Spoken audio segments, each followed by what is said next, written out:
Hello everyone. ये video एकेटी students के लिए काफ़ी इंपॉर्टेंट रहने वाली है।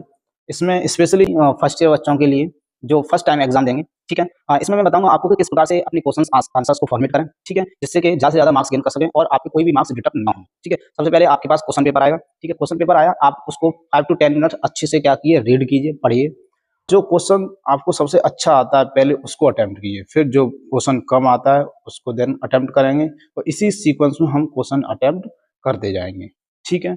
आप कोशिश करिए हमेशा कि section B and section C को पहले अटेम्प्ट करें, जिसमें लॉन्ग क्वेश्चंस रहते हैं, और उनको अटेम्प्ट करने के बाद आप सेक्शन ए को अटेम्प्ट करें जिसमें शॉर्ट क्वेश्चंस रहते हैं, ठीक है। नेक्स्ट सबसे इंपॉर्टेंट बात यह है कि आप अपने सेक्शन नंबर और क्वेश्चन नंबर पेज के सेंटर में लिखें, ठीक है, साइड में लिखें। बहुत सारे बच्चे साइड में लिखते हैं, जिससे कि जब स्कैन करते हैं कॉपी तो वो मिस हो जाता है, और जब एग्जामिनर कॉपी क्या करता है, चेक करता है, ऑनलाइन कॉपी चेक होती है, तो उसमें वो आइडेंटिफाई नहीं कर पाता कि कौन सा क्वेश्चन नंबर है, तो वो मार्क्स डिडक्ट भी कर सकता है। तो आप इस प्रकार की गलती ना करें।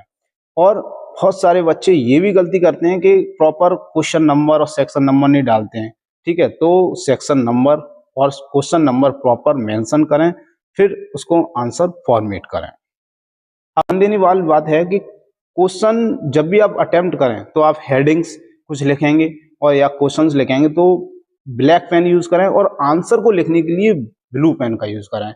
कभी भी हम पेंसिल का यूज नहीं करेंगे, चाहे हम डायग्राम बनाएं या कुछ भी चीज हो, क्योंकि जब भी स्कैन होती है कॉपी तो उसमें डायग्राम्स स्कैन नहीं हो पाएंगे, पेंसिल स्केल नहीं हो पाएंगे। तो इस प्रकार की गलती ना करें, आप पेन का ही यूज करें, ठीक है। नेक्स्ट विशेष यानी बात यह है कि आप जब भी क्वेश्चंस लिखें तो आप उसमें शॉर्ट फॉर्म्स यूज ना करें, ठीक है।